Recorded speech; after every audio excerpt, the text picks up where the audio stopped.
Okay, good morning, everyone. My name's Phyllis. I'm facilitating today. So our, as you all know, I'm going to first read the slogan. Erace is the slogan of the group Erace, which was formed in New Orleans in the summer of 1993. We seek ways through person-to-person communication to show that we are committed to treating all human beings with love, respect, empathy, compassion, and humility. Join us. Race is an organization that does not espouse any political party, and we have no religious affiliation. We believe in acceptance of all people, and no personal attacks of any kind will be tolerated. We come with the intention to listen, learn, and not to argue. I'm going to read the land acknowledgement. We begin today by acknowledging that what we know as the United States is the ancestral and unceded territory of many indigenous peoples, and that there are many more nations and tribes that could be named here. Members of our meeting group today are on the lands of the Chitimacha and Choctaw in New Orleans, the Creeks and Cherokees in Atlanta, the Tonkawan, Lipan Apache, and Comanche in Austin, the Lenape and Piscataway in the Washington, D.C. metropolitan area, the Wampanoag and Nipmuc peoples in Boston, the Coahuila and Mojave in Riverside, and the Lumbee in Fayetteville. We thank their ancestors for being stewards of these lands through the generations and through today. We need to protect and honor the history and people of these places. Despite centuries of colonial theft and violence, we should always remember that we are all still on indigenous land, and it will always be indigenous land. So as you all know, the way we run the meeting is I keep a list of people who have raised one finger to get on the list. And each time a person is called on from the list, they get 2 minutes to speak. Louise will be my timekeeper. Thank you.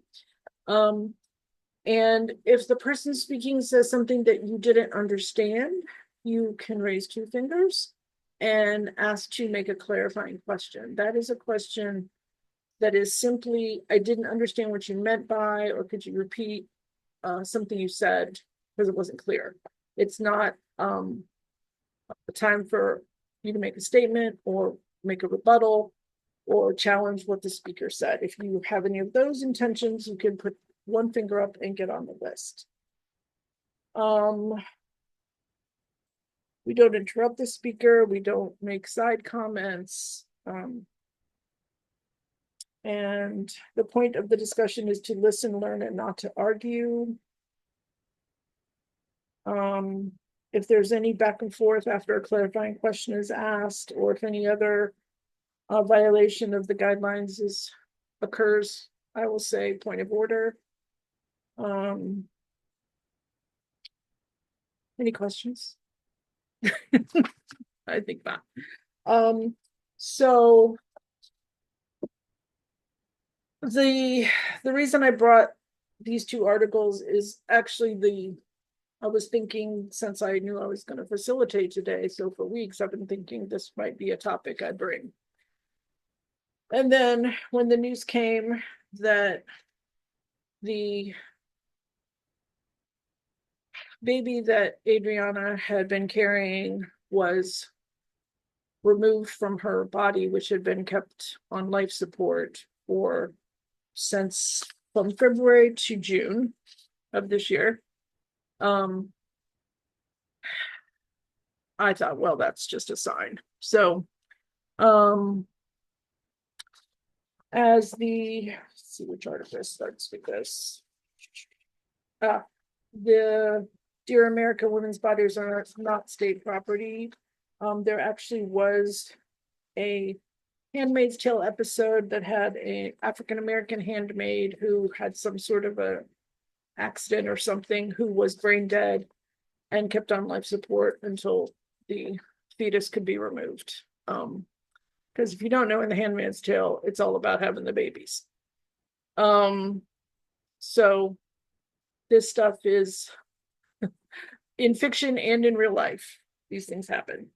I thought both articles were good and both sort of short. So I thought people could be interested to read both.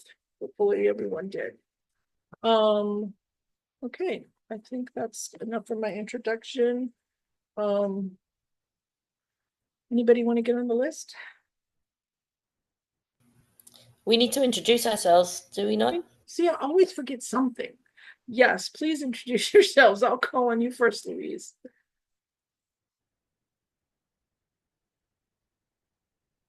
Louise? I think you're frozen, Louise. Okay, Nancy, you want to introduce yourself? Good morning. I'm Nancy. I'm in the New Orleans area. I've been coming to Erace since June of 2007. Thank you. Okay, Louise, I think you're back. You were frozen. Now you're muted. I'm right next to you on the screen, Phyllis. So I'll introduce myself. I was trying to unmute. That's why Nancy went first. Well, no, So I called Nancy and now I'm calling Louise.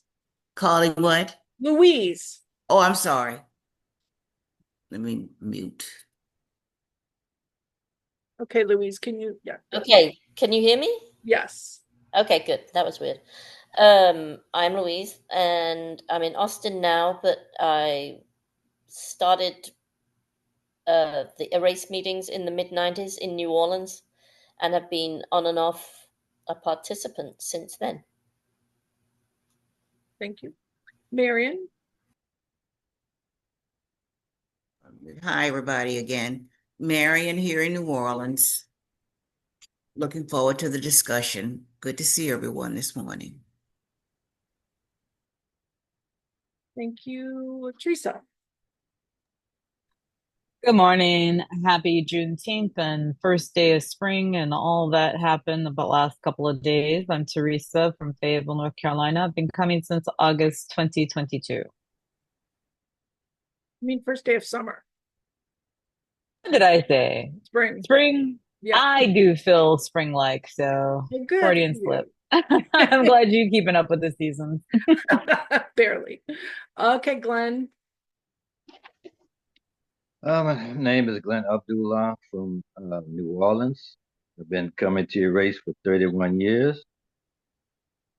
That's it. Okay, thank you. Amal. Good day, everyone. This is Amal. Always look forward to the discussion here in New Orleans. Been coming to Erase since 1997.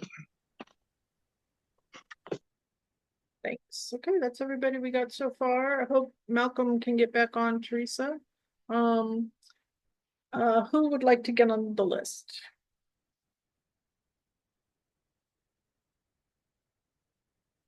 Anybody? Nancy.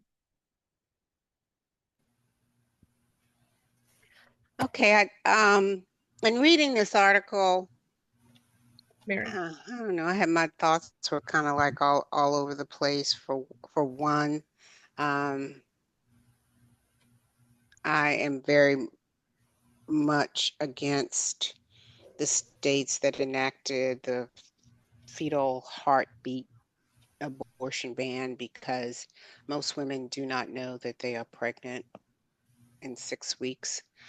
I also feel that people of color have been used for medical experiments throughout the history of this country, many times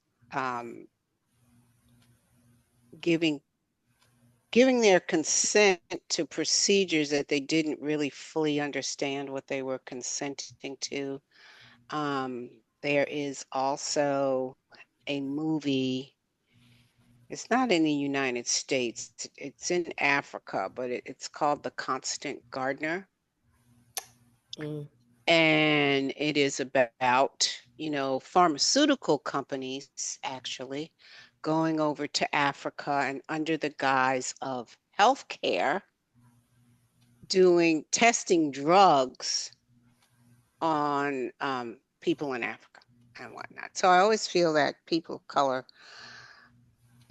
Henrietta Lacks, Tuskegee Institute, Enslaved women were used for gynecological procedures without anesthesia in the past.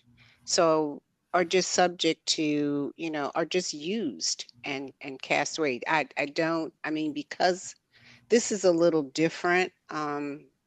This woman, Ariana Smith, and I wonder, and the family said they would take the baby, but I also wonder what happens once the baby is born. Okay, okay, that's it. I'll get back on the list later. Okay, thank you. Next I have Marion. Nancy, do you want on the list right away? No, not right away. I got a question to ask. Clarifying question? Right. Mhm. What it is that you wonder what happened to the baby once it's born?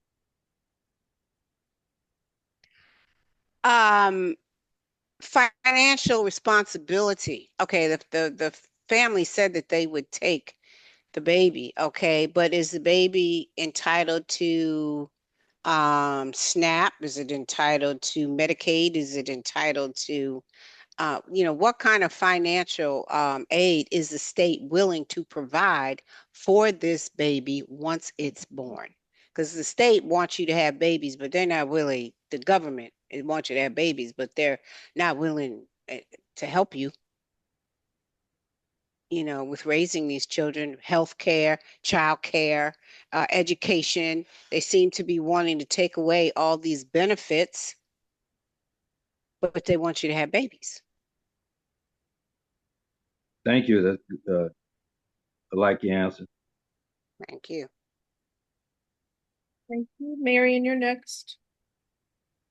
For some reason, I thought about a scene from the movie The Color Purple. I don't know how many of you saw it. Uh, Danny Glover was the protagonist was making this ugly, rude, disgusting comment to Whoopi Goldberg. You're a woman, you're black, you're ugly. And I knew it was just a character making a speech in a movie, but it really made me angry. And I think it's because some people really don't take the situation of a woman being pregnant and possibly being in crisis, they don't take it seriously. This attitude that, oh, well, women are supposed to have babies no matter what, not taking into account that not only is this a miraculous event, that there are two human beings being involved. And I think that's why and possibly if the woman has twins or triplets, multiple fetuses or babies within her body, it's not taken seriously. You're supposed to have babies. It's no big thing. Well, it's a humongous thing, and I think it's not being taken seriously enough. It's this cold-blooded attitude. That's what you're supposed to do. You're supposed to have babies. So what? But it's a serious thing. I think it's callousness on the part of some people, and it really makes me angry. Thank you, Marion. Makes Louise's kitty angry too. That should be my new timer. The list is open. Anybody else want to get on? Nancy, you want to get back on? Okay, go ahead. Anybody I else? can just go ahead and, expound more on what Marion just said, in terms of that attitude that, well, that's what you're supposed to do. No, I have a choice about what I'm supposed to do, whether I want to do this or not. I shouldn't be forced to have to do that. And I also feel, to me, that, the issue of abortion rights wasn't it relegated women to being a second-class citizen. So I think it should have been fought on the grounds of gender equality, that I have a choice. I am not doomed to a life of maternal servitude simply because I was born with a uterus. And that's, to me, what it kind of breaks down to. I am still a human being with all the rights of anyone who doesn't have a uterus, and all the choices of anyone that doesn't have a uterus. All right. And I don't think anyone Glenn, I got has you. the right to determine that for me. Thank you. You finished, Nancy? Mhm. Okay, thanks. Glenn, you're next, and the list is open. Okay. Uh, you know, if a mother wants a child, uh, a mother will, uh,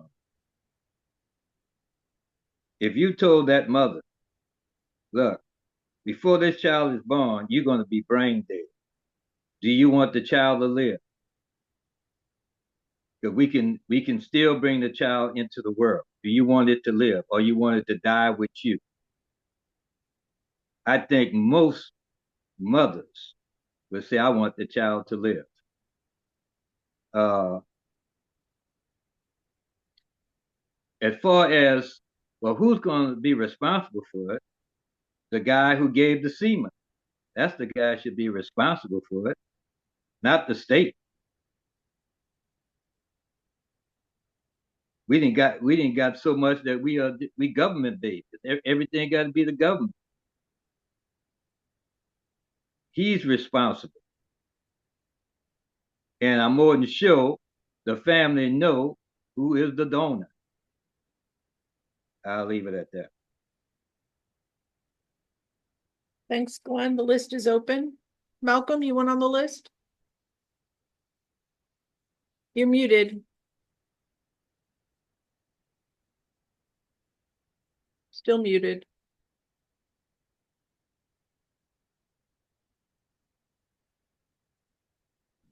There we go. Wow. I read both articles. I am somewhat perplexed by both of them on two occasions, and I think the elephant in the room is that our failure as society in this last election to get out and get the vote in order to not have the person that we have in the White House may have helped us if we had done that. But what we forgot to do was appeal, even though all this demonstrations were going on across the country about Roe v. Wade and this and that and our bodies and all that. We didn't get out and get the people to vote the way, and I think we assumed that all the women were on board. Well, all the women aren't on board, and I guess you found that out. Now comes the issue of how this is going to how this is bouncing back on the rest of all these all the women who really are going to need this kind of care. And now we're trying to fight some way to fight it, and I think the fight is I'm not saying it's a losing fight at this point. It is a dormant fight because there's not a lot that's going to be done. I don't care how much you get upset about it. It's still in the hands of the people in the White House and in the Congress. And I think the responsibility, and they said, well, I guess it was just Glenn who just said, well, the state doesn't need it to support it. That the woman would make the choice between. I'll talk later. Thank you. Okay, does anybody else want to get on the list right now? Or do you want to okay, Teresa and then Nancy and then Malcolm, I'll put you back. I got a clarifying question. Okay. So Malcolm, finish explaining what you're about to explain. That's not a clarifying question. Malcolm's going to get back on the list. All right. Thank you. Teresa, you're next. Thank you. I have only ever read the two articles, and like I heard about it before, but then the two articles that you sent are the only two. I didn't do any further research. I would like to know also, I guess just for my own sanity, to know that she actually wanted this child and that it wasn't that she found out that she was pregnant. And it's just like, who's going to take care of this child? Um, the presumption that everybody knows who the father is, I don't believe that. There are circumstances where that does not happen. Just in general, I know that that is true. But I do remember that during the election cycle, it seems like they made sure that it was a lot of privileged women coming forward saying how the law, if Roe v. Wade fell, how inconvenienced they'd be, because even in this day and age, if it's not a white woman who's going to be inconvenienced or her rights, then it's not going, not going to care about a black woman. Historically, they haven't cared about black women. I mean, the whole gynecological examination, when I was a child, I thought people robbed graves because the deceased was buried with like jewelry or something. I had no idea as a child how valuable a body was, especially for medical school. I just had no concept that people would rob a dead body for the body itself. And that's just me not understanding. And I forget the name of the book about like just the cost of how much a slave costs and how much labor they can get out of, and then even after the enslaved is dead, how much their dead body would cost. And I still feel that we are fighting that whole concept of we're not really valued as human beings, but valued as what the convenience can be. I'd like to get back on the list. Okay, I'll put you back on. Thank you. Next, Nancy.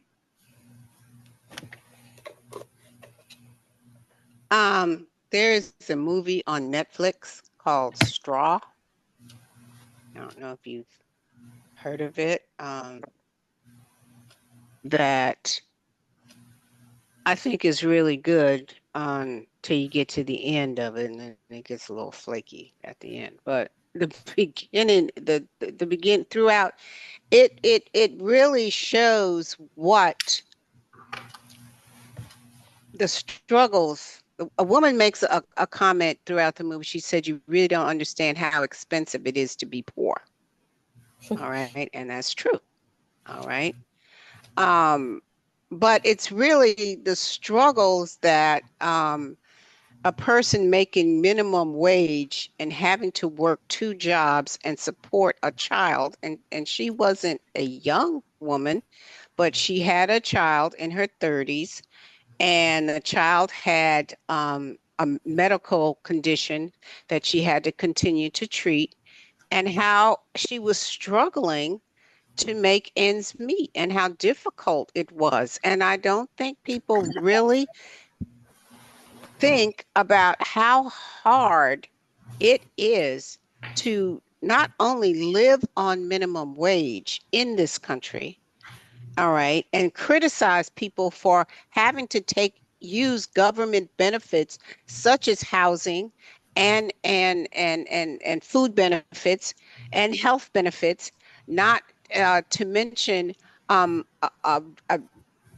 terrible educational system, lack of childcare. I can remember working and just about all of the money going to childcare.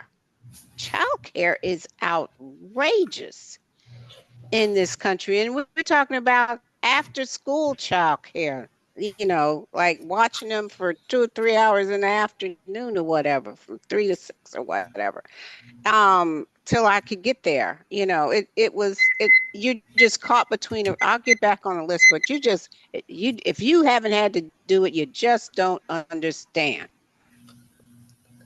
Thank you, Nancy. Malcolm, you're next. You have to unmute. Thank you very much. And I'll just finish my one point. Well, more than one point, but let me just finish the point I was trying to get to. Is that we've been put in a situation from the days of slavery until this, and even into this society now, that Black women and situations that they get into are of their own making. And I think that continues to happen, and it shouldn't be, when Black women have been refused care, medical care of all kinds, been used as guinea pigs and so forth. But again, I think when it becomes between the mother's life and the child's life, the mother, I think, has the right to make that decision and not the state. That's my biggest drawback of this whole thing, is that the state has decided it's going to be the one who makes the decision, and it's going to determine who's going to live, but yet it's going to determine also who gets the care. Now, if that is the way it's going to be, then it should be that everybody gets the same care, no matter what their income is. And they get the right to decide if their child is going to live or if they're going to live. It shouldn't be left up to nobody else, and maybe the husband, not knowing who the father is and all that. That's just a bunch of bunk. The woman, she got pregnant. We know there had to be a man. So why would you want to, everybody, I got to know the father before I can make a decision. No, you don't. If the father is there, like he's supposed to be, you have to worry about it. If he's not there, then he's not responsible. I wouldn't even deal with him. But that's me. I'll get back on later. Okay, I got a question. What's the clarifying question? Malcolm, when you said that when it comes to whether the mother should live or the child should live, was that the case we're talking about?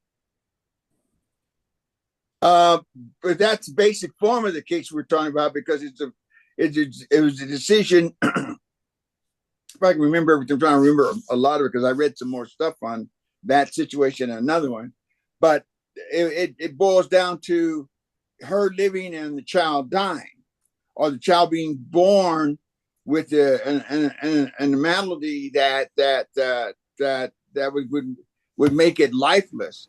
If she's going to sacrifice her life for this child to be born that's not going to have a good life, or her living, I guess I'm confused by part of that. I think that the decision is very simple to me. You keep the life of the person who's there, because this new life is not going to have a life at all. Thank you, Malcolm. Okay, thank you. Do you want to get back on the list now, or do you want to raise your finger when you want back on? You can put me back on the list. Okay, perfect. So now I've got Teresa, Nancy, and Malcolm on the list. So Teresa, you're next. Thank you. Again, I'm not quite sure of the circumstances of how, and I read it. I just recently read it, but a lot's been on my mind about the circumstances. Is that this woman was kept alive for she was basically reduced as a breeder, an incubator, not recognized as her humanity. And for the state to say, well, we care about the kids, like, no, you don't. No, you don't. I got from the article that this woman wasn't married. She would have been, if anything, the state is very conservative and would have shamed her for that. And what if she had to have? And I'm glad that Nancy brought up the movie Straw, where you have a woman who's working 2 jobs And like, I know women like that, whether they have kids or not, even if it's just themselves. I was literally having a conversation with a cleaning woman um, at the gym that I'm a member of. And she said that, you know, she's not married, she doesn't have any kids, and she still struggles. It's like, whether you are a parent or not, if you are a human being in this country, you are going to really, unless you inherited wealth or you got that one wonderful job that's paying everything, it isn't fair to think that just because she was pregnant that she necessarily, and again, I apologize, but I don't know how far along she was in her pregnancy before, you know, her medical crisis happened, and whether she was going through the, do I want to keep this child or not, whether she still had time. So that, I mean, I would like to ask that clarifying question if anybody knows the background of that. Thank you. I believe she was, I think it's in one of these articles, around 8 weeks pregnant when she had the medical catastrophe. Looking to see if I can actually find it, because it's not the first thing. These aren't. It was 8 weeks, Phyllis. Thank you. It's 8 weeks. And So she still had time to decide what she wanted to do. yes, and I believe she was aware that she was pregnant when she had the medical emergencies. And even if she wasn't, a woman of childbearing age, they're always going to test for pregnancy when you have something going on, because they need Okay. if there's anything that they can't, that would, you know, harm a fetus, they would have to know if a person was. Okay. Thank you for that. Yeah, and so yeah. Am I on the list? You're on the list, Glenn. Can I, is there anything else, Teresa, you want me to clarify about her case? No, no, and I'll wait to get back on the list. Thank you. Okay. I will say that her family has said that they want to take care of the child, but they were given no decision making in her, in what would happen once she was brain dead. Malcolm, you're already on the list. Yeah. You're on the list. But I want to respond to your thing real quickly before we. I read another article that was put out by MSNBC on that same case, and the family was asked not right away about that, but there were some weeks later before they were asked how they were, if they would be able to take care of the child if it was allowed to live. So basically, the hospital decided that they could be found liable for going against George's heartbeat bill, or right? Yeah, yes. Right. And they decided for the patient, for the family, that they didn't want to take that risk, and they kept her on life support. She was brain dead. The second time she went to the hospital, very shortly, she was declared brain dead because she had so many bleeds in her brain. And the first time she went to the hospital with the headaches, they should have done a head CT, because that is what is done. For those who don't know, I work at a hospital. And it sounds like that wasn't done. So they would have found the bleeds the day before. That doesn't mean that they would have been able to save her, but yeah. So the hospital was CYA-ing, and everybody knows what that means. Yeah.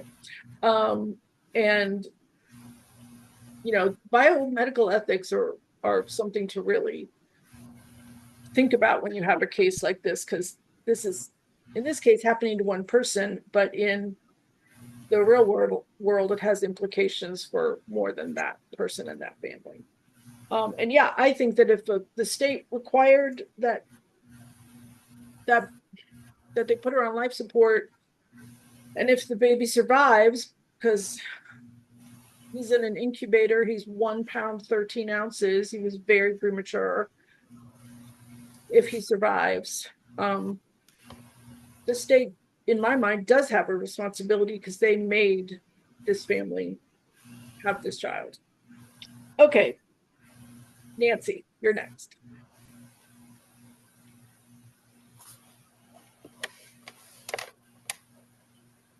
I forgot what I was going to say.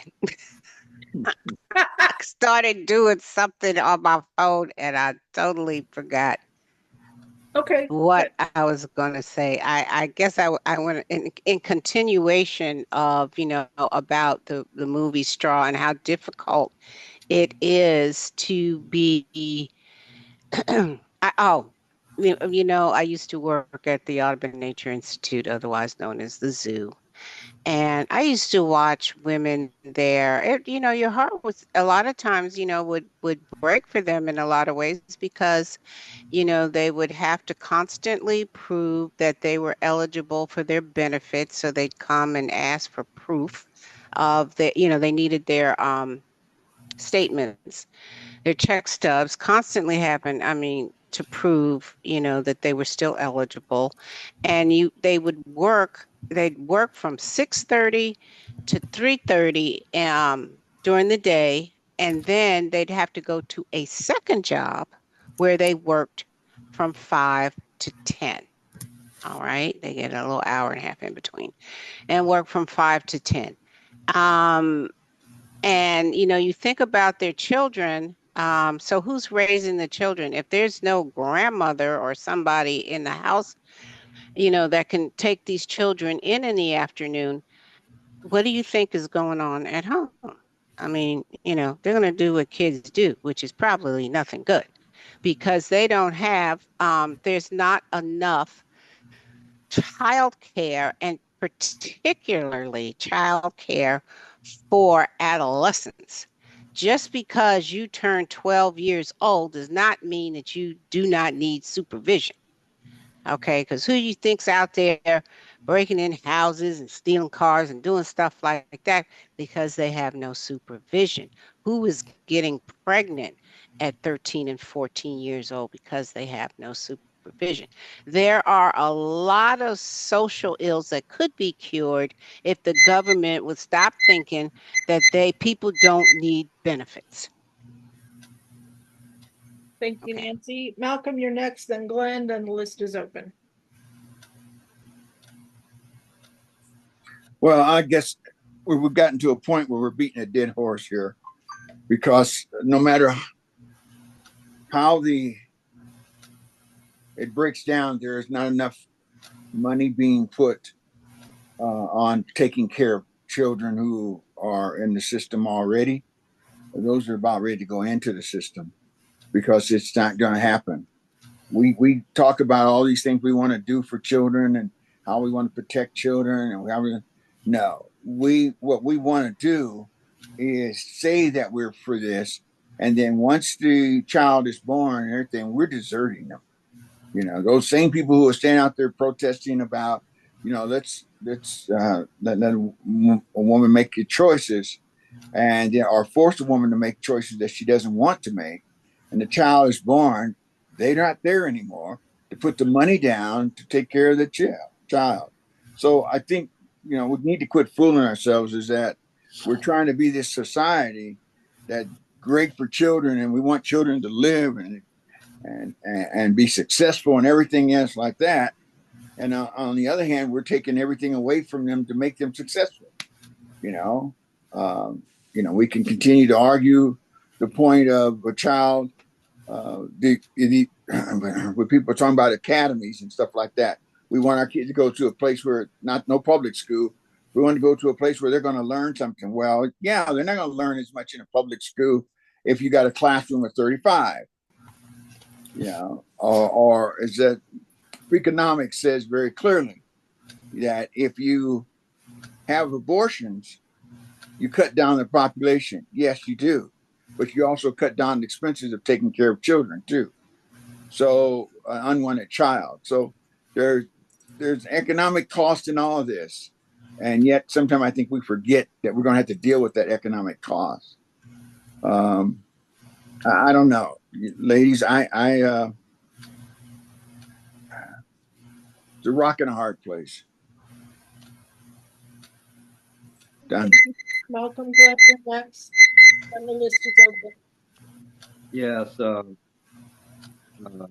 uh, do we know whether she wanted an abortion? We Do don't we know. have that yet? We don't know. Also, also, um, who do we to say what type of quality of life some child is going to have? You know, Ray Charles was born in in in bad conditions. Then on top of that, he became blind. Who could predict that he would rise the way he rise? No one can predict what kind of life you're going to have. So you should kill a child because you predicting that the life ain't going to be no good. It's not going to be any good. Now, I got you, Nancy. and also to uh, the that was not something whether the mother, it wasn't a choice whether the mother was going to live and having a baby was going to kill her. That was not the case. Uh, Now, when when I was married, I had 3 children, and the doctor told my wife if she have another child, she could jeopardize her life. I told her I would rather have her than another child. So it's uh, uh, yeah. In the case of that, yeah, definitely. You know, it's an easy choice to make when it's actually that, but that is not the case with this one. All right, that's it. Thank you, Glenn. Nancy, you're next.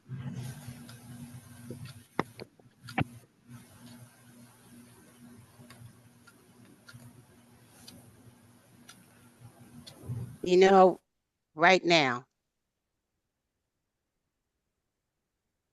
the state has, and I think I'm correct on this, but I know that there are food drives out there because the state children who are on SNAP benefits and free lunch at school are in danger of, they're losing their, one good meal a day because school is out for the summer.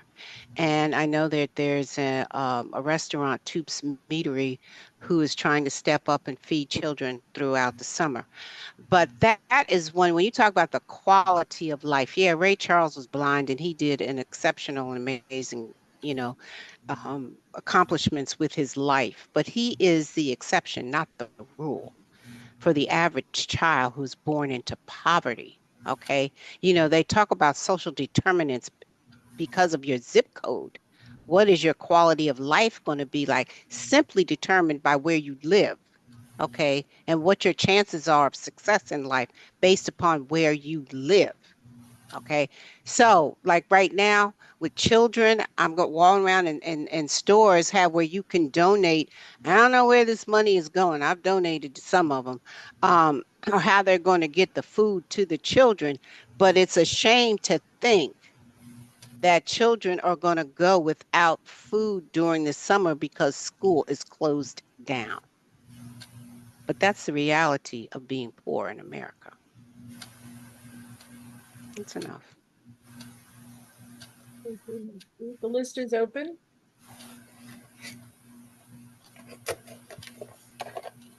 Okay, I'm on. Okay, go ahead. All right. First of all, being in poverty does not mean that you are going to have a bad life. And Ray Charles is not the exception. Uh, my father was raising children in in the deep South, 9 children. Uh, he uh, he was getting paid less than what a white man was getting paid, and then he wasn't able to get the job. He would do the same job a white man, could do, but he wouldn't get paid the same. He also had a taxi cab, but he could only pick up people in the black neighborhood. He could not pick up people from the hotels or from the airport. So all these things was against him. And all of his children were successful. They did not end up with a bad life. All of them were successful. Now, even the ones that didn't complete get a high school education were very successful. So all this, Ray Charles the only exception. That's not realistic. All right, that's it. Thank you. Now I've got Louise and Marion and Nancy. I also was brought up by a single mum on welfare, 8 kids, and I actually did have, or maybe have, memories that were blocked, but certainly were for some things because I was also sexually abused by my father. But anyway, the other part was it was actually a good life. We always had food. We always had, but I think, Glenn, the problem is my mother must have struggled terribly. I know she struggled terribly and had dilemmas of what to do, either this or that, or, you know what I mean? Like, it wasn't easy. And I know it wasn't easy, but she did an amazing job. And we were raised well, I think, I do, a lot of the time she didn't know where the hell we were, to be honest. Saturday morning, we were out of the house first thing in the morning, she knew we were the younger kids anyway. But where's my point? I'm rambling. I think that was just the point that it is, it is a struggle. And for kids, when you start going to school and meeting your peers who, what do you mean you don't have this? Or what do you mean you don't do that? And, that's when you realize it's like, oh, maybe we are lacking in certain things, Anywho, that's that, I guess. Thanks. Thank you, Louise. Next, I have Marion, then Nancy, and the list is open after Nancy.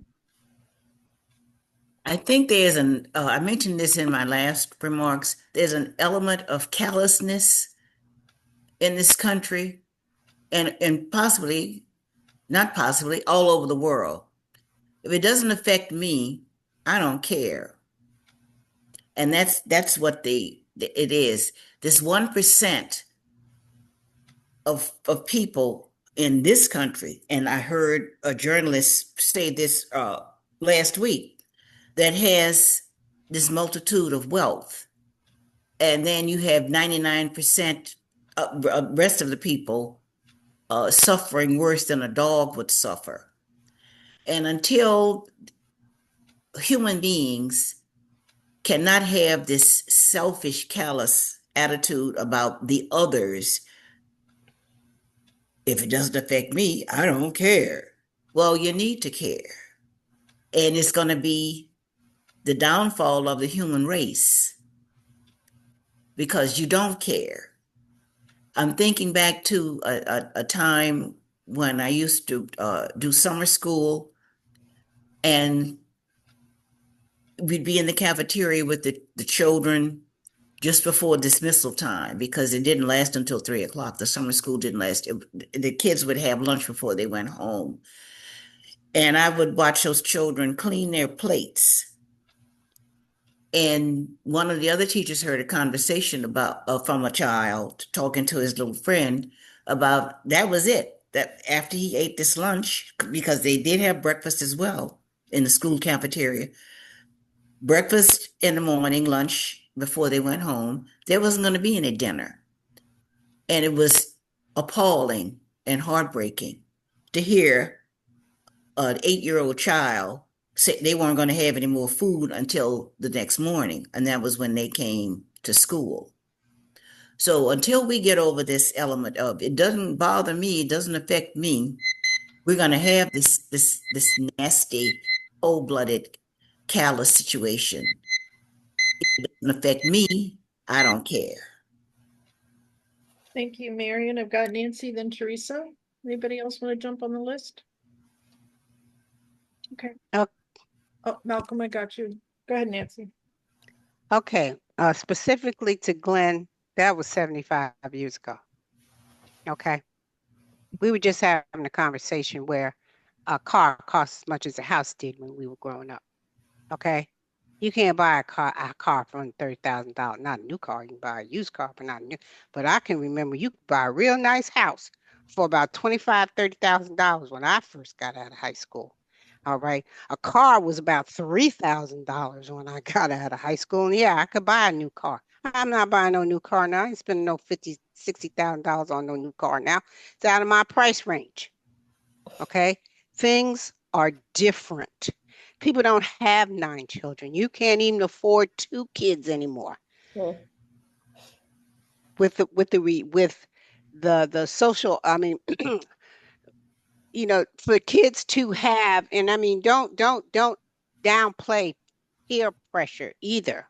Okay, when kids don't have what other children have, it affects their self-esteem, it affects their motivation, it affects their drive, it affects everything when you don't have what other people have and people look down on you. Kids are mean and they're cruel and they'll tease you unmercifully when you don't have what now. The world is a cold and callous place, just like Marion said. Okay. And that is the reality that you need to recognize when it comes to this about living in America when you are poor. It's not the world that it used to be. Thank you, Nancy. Teresa, you're next. Thank you. We're talking about famous people who struggled. I just recently started reading a book called The Autobiography of Quincy Jones. I highly recommend it if you want to talk about people who beat the odds. But going back to her, like, her name is Adrian, right? Or Adriana? Adriana. Thank you. Adriana's difficulties, at least concerning this pregnancy, began while she was still alive and they gave her inadequate treatment or undertreated her. And I often thought, and I've shared this with you guys before, what would have happened if I would have broken my ankle in a city where they didn't readily think that I was Black? Because I was still in the dark and surprised. This happened around, 2013? And I always found it funny, at least back in that time, when people were just like, "Oh, I didn't know you were Black. Oh, I didn't know you were Black." And I didn't realize that people who were recognized as being Black would not get opioids, for example. They wouldn't get prescriptions, or they would be under prescribed things. Now, I got opioids. I don't know whether my doctor knew that I was Black or not, but I do remember that I did not like the experience. I didn't like, and I even thought, how do people get addicted to this crap?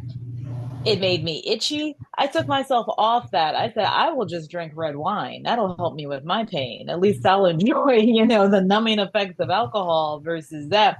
It made you itch. It made me constipated. It was like, nah, I'd rather drink wine and be off this and have everything flowing.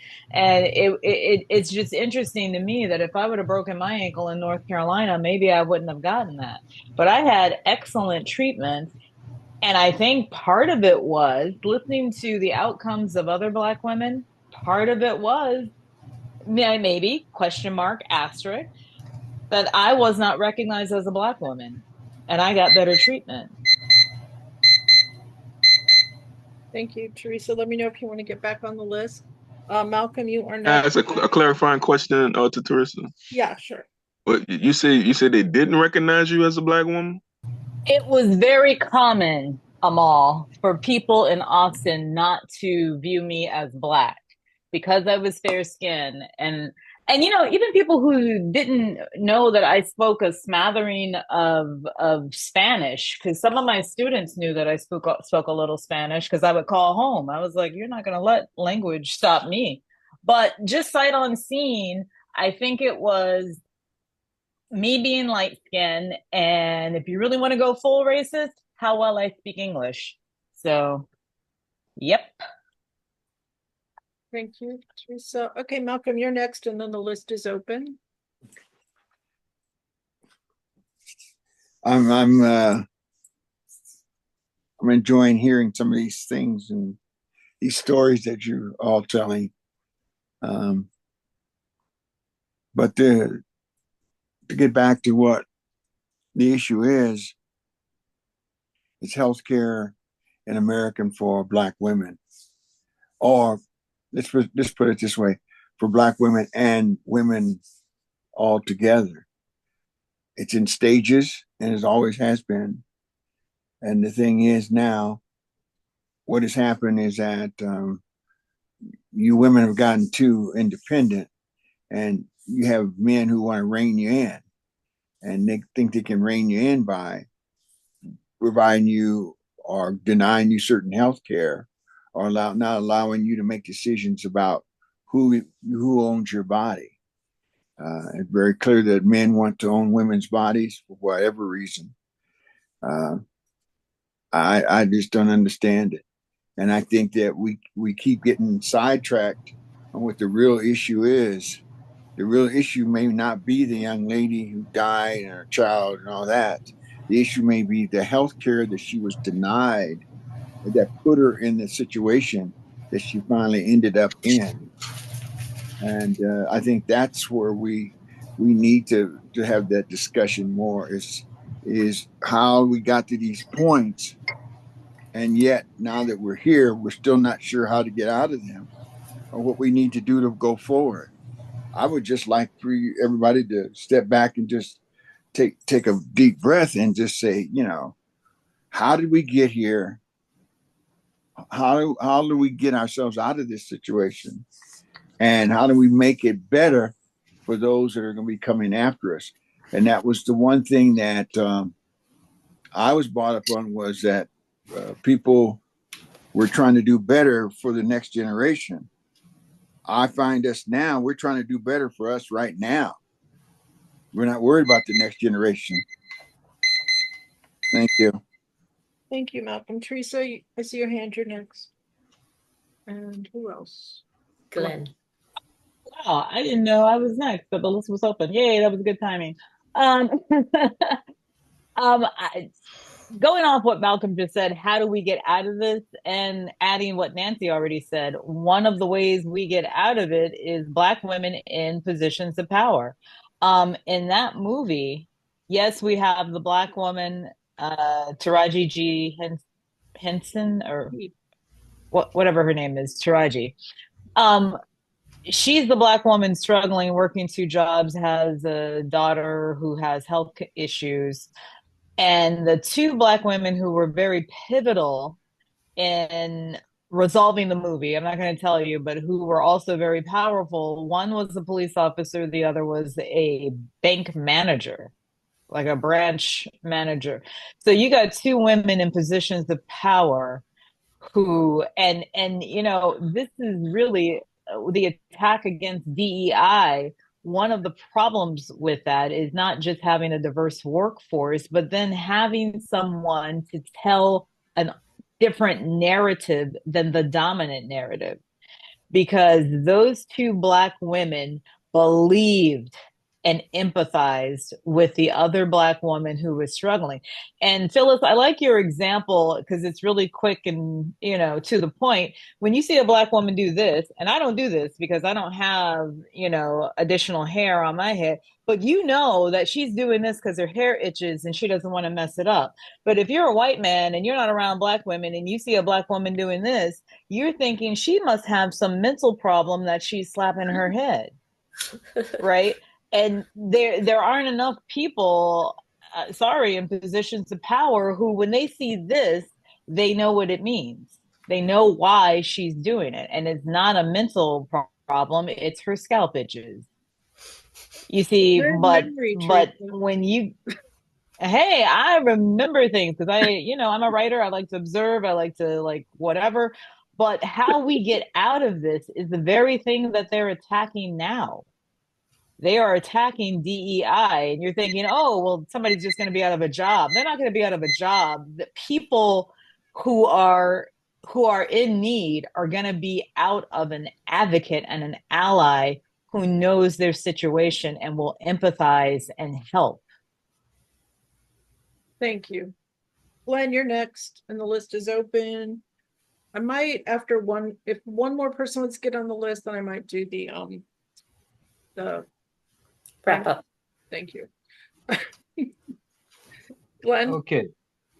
How did we get here? Lies.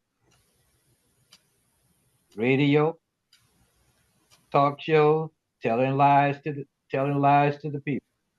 Television, telling lies to the people. All types of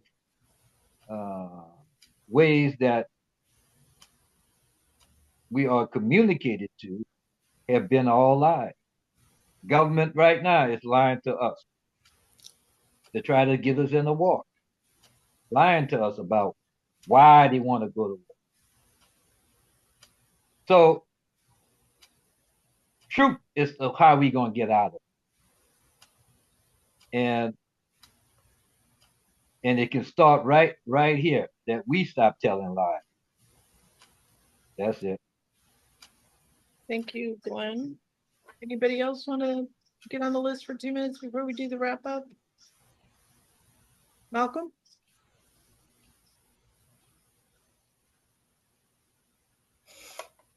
Glenn. Yes, sir. Let me ask you a question. Uh-huh. You know, you said we need to, this group right here needs to stop telling lies.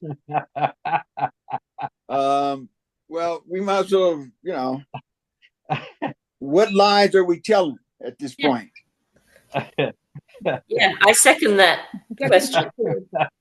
Well, you know, see, what makes a lie so powerful? First of all, understanding what a lie is. What makes it so powerful? There's some truth in it. That's what makes it so powerful. So, you know, you're telling me when you say that it was the life of the mother, as the life of the mother or the life of the child. This is what this article is about, and it's not about the lies that poverty. If you're in poverty, if you're born in poverty, you're gonna stay in poverty. Your life is gonna be destroyed. That's another lie. No one said that. No one said that. Hey, it's not your turn. It's not your turn, really. You're just answering a question really badly. Yeah. Well, I'll just finish out here. Okay. I just thought I'd better ask that question because one thing you did say, which is probably what I read into the article to some degree, and that again, you may be right. Sometimes it is how what we see, what we read, and what we see sometimes don't balance out. To me, at one point, I'm thinking that when I read the article, that the woman was there was the life of the child, the life of the mother. But we know through its reality is that it wasn't the mother's life that was more important; it was the child's life. What I was basically saying is that sometimes it comes down to the situation where it is the mother or the child, and that decision needs to be made. And unfortunately, sometimes we even when the families know that there's an abnormality with the child, you know, sometimes they'll, you know, play the big hero part. Well, I want my child, you know, or, you know, the reality is that if there is an abnormality, can you really take care of that child? So, yeah, you're right to some degree. Maybe we need to quit reflecting at times when we discuss some of these issues and discuss the issue as we see it. But let me just finish up real quick. Is I have to agree with some of this about the poverty and all that stuff. You know, hey, opportunities provide you an opportunity to get yourself out of a situation. If those opportunities are not available to you, yes, you remain at the bottom of the rail. There you go. Thank you, Malcolm. Okay. So we're gonna go into the wrap up. I believe Amal is the only person who hasn't had time on the list. So Amal, you want to take 2 minutes and do your 2 minute wrap up? Cool. Yeah, great article. And my heart definitely goes out to the family, and as well as that young lady. Um, Reading that article just made me realize that the quality of life in the United States is not valued for human beings or otherwise, because we could so easily discard that woman the way she's being discarded, right? As less than human. I think it was in the article, it said that she's actually receiving more medical attention brain dead than she did when she was not, which goes to show not just the lack of the goes to show that people don't value the quality of life, but even when the quality of life should be valued, you do it in the opposite way. The woman is brain dead and she's actually receiving more medical care than she did when she wasn't. And the go this the backwardness of the whole thing that's quite bewildering to me. So that, and then the history that can back that up, with the way that black women were experimenting on doing slavery and beyond, and the way black people were experimented on for medical research and beyond. It Henrietta Lacks, and the list just goes on and on. So I have a serious problem when the state steps in and start telling people about their quality of life, because I don't think it is the state's business or the government or however you want to word it, business to step in and tell people how they should live. I'm sorry, was that the buzzer? Did I hit the buzzer? Yep. Okay, I'm done. Okay, thank you, Amal. Glenn, you're next with your wrap up. 1 minute.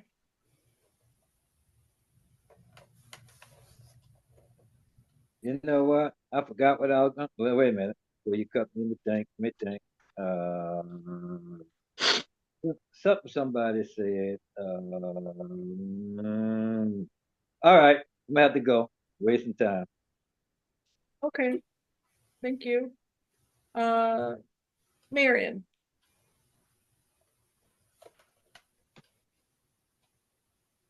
I really, really, truly, truly appreciated this discussion, this topic today. As a woman, a mother, a grandmother, a great grandmother, whether you were a mother or not, as a woman, this was a conversation that needed to be had, and I really, really appreciated the conversations that we had throughout. And that situation, the situation with this young woman is beyond tragic, beyond heartbreaking. And it's just so, so tragic that we have people with warm blood running through their veins that can be, I know I'm overusing the word, so callous and cold-blooded. All I can say is, Lord help us. It's just really, really tragic, and I hope for the best. I will pray for the best for that young woman and that baby. Thank you, Marion. Teresa? Thank you. Wonderful articles. Phyllis, thank you for hosting this. And just again, former teacher Teresa says, write down some notes so you can remember what you want to say. It's just amazing how the richest man in the world wanted to take resources and has taken resources away from the most vulnerable. And some of the hardest hit were medical issues. And, he wants to go to Mars. And, and a lot of us just want to live healthy lives here on this planet. And that's where the focus is. Everyone thinks that they're going to somehow make it to this great, wonderful future. And, we're bringing back measles. So you think about the most vulnerable medically, and how are we going to get to that wonderful, shiny future that they're trying to sell us? But anyway, thank you so much for this, Phyllis. Thank you, Teresa. I remember what I wanted to say. Oh, okay, go ahead. Yeah, I remember Nancy was saying that we how much things cost more today, and which we used to could buy a house for back then. Yeah, I bought a 3-year-old car back then for $1,000, a full body car. Yeah, but I wasn't making anything. Now I was making $1 an hour. Now I can have somebody uh renting for me, paying me $1,300 a month. See, we're making more money than we were making back then. That's it's no it's not a big it's not a difference, right? Talk to you later. Okay, Glenn, Louise. Oh, I just went to unmute, but of course I'm unmuted anyway. um, so according to I mean, not according, but in the article, I think there's a lot unsaid. And in my opinion, if the lady had a really good relationship with her family, her mother or brothers, sisters, whatever, who else, I think, like Glenn said, I think she would make the decision to keep to save the baby, even if she passed. So I think that, there's a lot that's in relation to it that we just don't know or can't assume.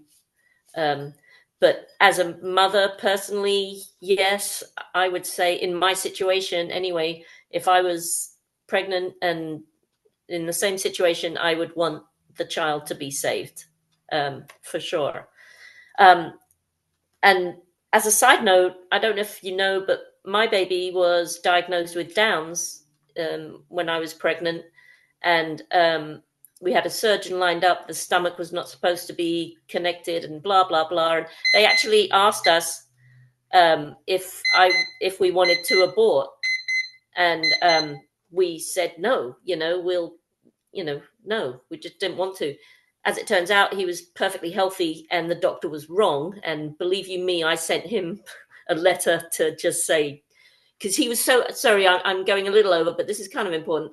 I asked him, I said, is there any chance that you could be wrong? And he just smugly, like, no, just the smuggest friggin'. Anyway, my thing to him was just, please just accept that there could be a possibility that you are wrong, But anyway, and Nancy, you said something right at the beginning of the meeting, which I love: maternal servitude. Oh my God, I love I love that. Anyway, that's it. Bye. Thanks, Louise. Malcolm, 1 minute. That was white privilege. Oh, that was female It privilege. was timekeeper privilege. And you're supposed to be muted. So, okay, Malcolm, 1 minute. Thank you again. I like sitting here among all you elites and listen to you, what you have to say. It brings me back to the earth. Again, all I can say is that I appreciate the discussion, and I hope that everybody gets something out of it, because I always seem to get something out of it. But at the same time, the reality is that we haven't done enough to balance the playing field, and so many people think the playing field is balanced, and it's not. And if we want to take it down to the part of the discussion that we're having about this particular situation, there's no way the playing field is leveled. If it had been leveled, maybe they found out earlier about this young lady's problems with her brain and all these things here going on. So first and a lot of people say this, we got to level the playing field. Well, we can't level the playing field if we're not sure what playing field we're on. So we got to find the playing field that we're on. then talk about leveling. And once we figure out we can level it, that means that we have something on something worthwhile. Okay. I thank you again. Thank you very much, Malcolm. Nancy, and then I'll do my final statements. Oh, very, very, very good topic. Very interesting. Enjoyed hearing everyone's perspective on the topic and whatnot. Watch Straw if you have the ability, to do that. It really does just show you how difficult it is in this country on minimum wage.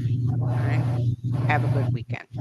Thank you. Thanks, everyone, for your comments and participation in this conversation.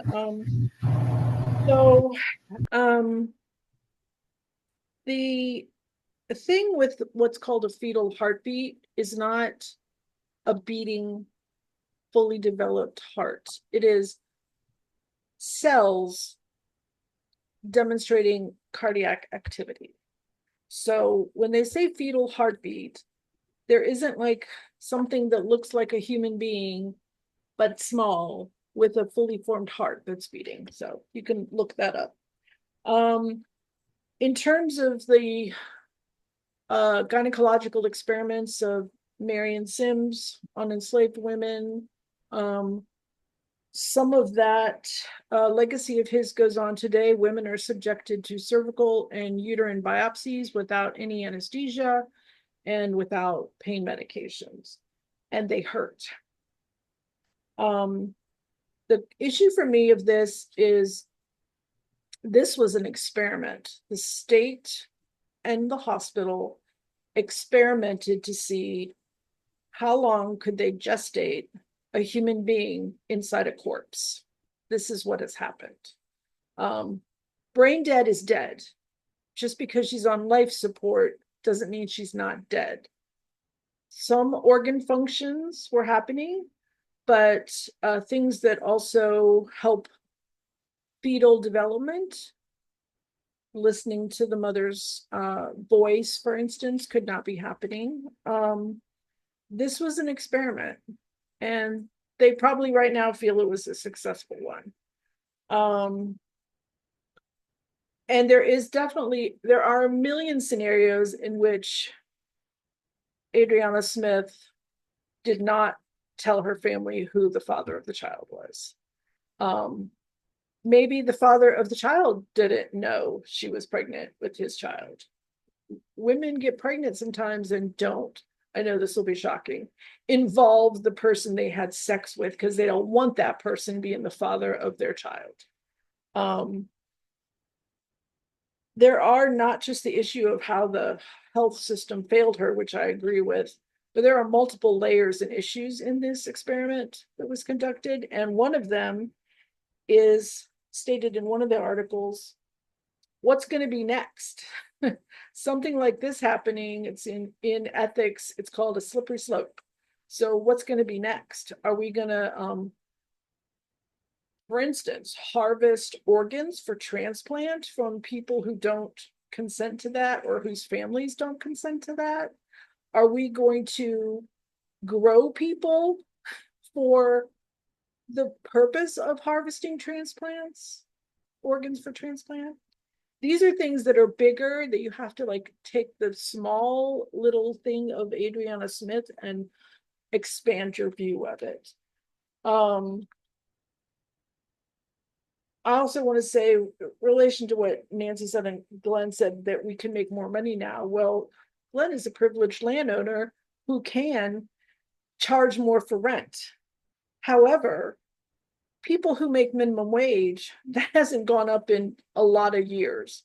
So people are not earning what is commensurate with the cost of living in all cases. I want to recommend a book and or movie. You could choose to go either way. Never Let Me Go. Has anybody read it or seen it? By Kazuo Ishiguro? Probably butchering his name. He's Japanese. I would I'm not gonna say anything about it, but it's part of like what could be a slippery slope. And I recommend it. Keira Knightley's in the film. The book is better than the film. Let's see if I wrote anything else. Well, I will say I want to add this. I went to the Cleveland Clinic website and I wrote down a list of pregnancy complications. Amniotic fluid complications, too much or too little, bleeding, an ectopic pregnancy, which has to be evacuated, is never going to turn into a baby. Miscarriage or fetal loss, which happens in 10 to 30% of pregnancies. Placental complications, which is placental abruption, which happens in every 100 live births, or placenta previa, which happens in every 200. Preeclampsia, which is high blood pressure. It happens in 3 to 8% of pregnancies, and eclampsia, which is when seizures happen due to the high blood pressure, and that's just some. Those are things more related to the gestation and the carrying. They're not necessarily related to complications the fetus could develop. So I'm sure some people think pregnancy is easy. Women just get pregnant, pop out a baby, nothing happens to their body. There's no long-lasting effects. I mean, a lot of the patients that we get where I work have cardiomyopathy from pregnancy, and a lot of those women are African American, because of fluid build up around the heart. So who left? Malcolm left. I appreciate everybody. I'm going to stop the recording and then I'll do some probably one announcement.